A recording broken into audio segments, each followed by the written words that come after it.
여기가 뭔가 만져지는 게 있어요. 수술한 부위가. 이런 경우는 거의 대부분 장액종이라고 생각하시면 좋겠습니다. 쉽게 얘기하면 기차역도 없어지고 기찻길도 없어져요. 그럼 기차가 못 지나가니까 기차가 정체가 되겠죠. 자, 림프 부종은 그래서 치료 방법보다는 사실 예방이 더 중요해요. 예방을 어떻게 할까? 닥터 BTS. 안녕하세요. 닥터 BTS 김준영 원장입니다. 이번 시간에는 유방암 수술하고 나서 환자분들이 수술한 부위가 좀 붓는 것 같아요. 또는 겨드랑이가 좀 붓는 것 같아요. 팔이 좀 붓는 것 같아요. 이런 질문들을 많이 하시는데 그거에 대해서 한번 말씀드리려고 합니다. 자, 우선 첫 번째, 수술한 부위가 붓는 거를 대부분 장액종이라고 부릅니다. 림프액 또는 체액이 수술한 부위에 고이는 현상을 장액종이라고 하는데요. 자, 수술하고 나면 공간이 비잖아요. 특히 부분 절제술하고 나면. 우리 몸에는 수분이 워낙 많기 때문에 그쪽으로 수분이 배출이 되겠죠. 자, 수술하고 나면 보통 이제 피주머니라고 해서 배액관을 많이 가지고 있는데 배액관을 넣은 분도 있고 없는 분들도 있어요. 그리고 태어날 때는 보통 빼고 태어나는데 태어날 때 이걸 빼고 나서 여기가 뭔가 만져지는 게 있어요. 수술한 부위가. 이런 경우는 거의 대부분 장액종이라고 생각하시면 좋겠습니다. 자, 장액종은 어떤 증상이 있을까요? 일단은 수술한 부위에 뭔가 만져지겠죠. 그리고 물찬 것처럼 찰랑찰랑 물렁물렁 약간 이런 느낌이 들 수가 있고요. 그게 심해지는 분들은 뭐 통증이 생길 수도 있고 이물감이 들 수도 있고 좀 뭔가 불편한 감? 이런 것들을 유발할 수가 있고요. 그리고 배액관을 넣었다가 뺐는데 그 부위에서 조금씩 물이 자꾸 나올 수도 있어요. 자, 이런 경우가 장액종의 증상이고요. 장액종은 어떻게 치료를 할까요?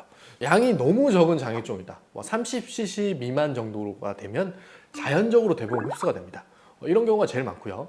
자, 두 번째, 장액종이 30cc보다 더 많을 때는 계속 찰 때가 있어요. 이럴 때는 주사기로 거기를 빼야 됩니다.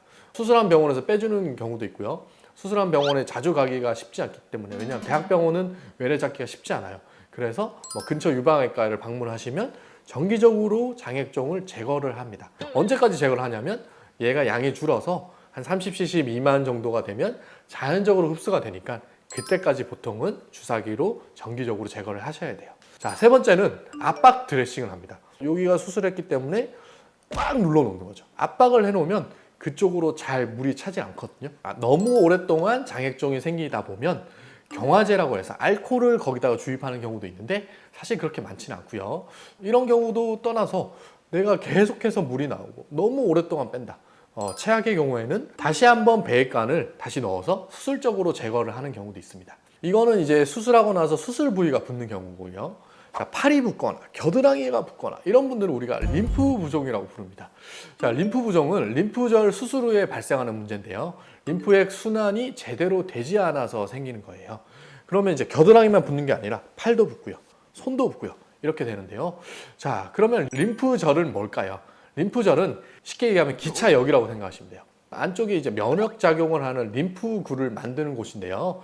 림프절 옆에는 림프관이라고 해서 연결되어 있는 길이 있는데 쉽게 얘기하면 얘는 기찻길이겠죠. 자, 그래서 이 기찻길로 림프구가 이동을 하겠죠.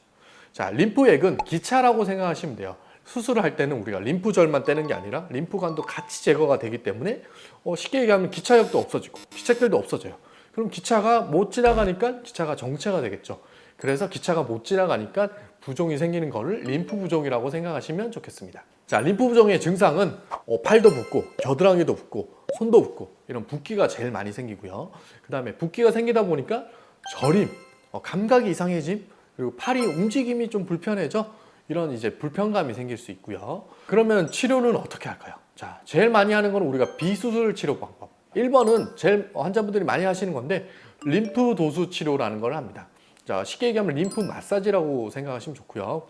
림프액의 흐름을 원활히 하기 위해서 만들어진 특수 치료라고 보시면 되고 손 끝에서부터 몸통 방향으로 부드럽게 림프액을 배출시키고요. 강한 압박보다는 어떻게 보면 부드러운 압박이 훨씬 더 선호되고 있고 매일 꾸준히 시행하기를 좀 추천을 드립니다. 그리고 이 림프 도수 마사지는 일반 도수 마사지랑 좀 다르기 때문에 아주 숙련된 물리치료사에게 받기를 추천드리겠습니다. 자, 두 번째는 압박 치료를 합니다. 보통은 림프 부종이 많이 생긴 분들은 압박 슬리브를 맞추거나 아니면 붕대를 이용해서 체액에 림프액이 고이지 않도록 이렇게 만드는 방법을 쓰고 있고요. 자, 세 번째는 운동 치료도 할 수 있는데 팔을 좀 들었다 올렸다 그리고 손가락을 쥐었다 폈다 그리고 관절 스트레칭 같은 걸 통해서 림프 부종을 비수술적으로 치료를 할 수 있고요.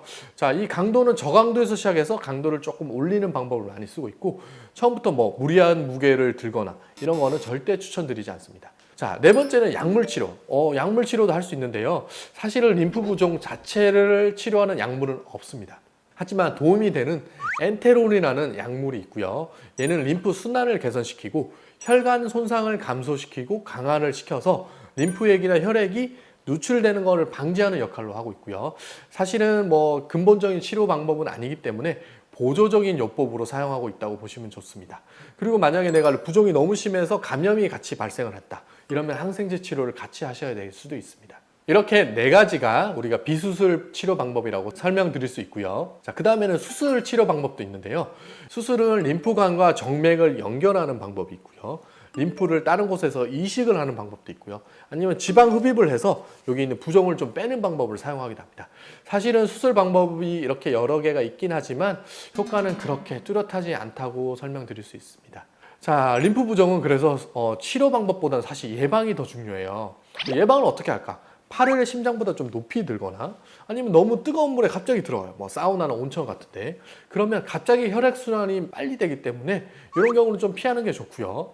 감염, 그리고 상처가 생기는 것을 방지하는 게 좋습니다. 그리고 또 화상을 입으면 또 안 되기 때문에 선크림 같은 걸 잘 바르시는 것도 좋고요. 벌레 물림 이런 것도 안 좋기 때문에 벌레 물림 방지약도 사용하시기를 추천드리겠습니다. 자, 이처럼 림프 부종은 치료가 사실 쉽지 않아요. 그래서 예방이 훨씬 더 중요하고요. 만약에 발생을 하더라도 초기에 빠르게 집중적으로 치료를 하면 훨씬 더 빠르게 치료가 되고요.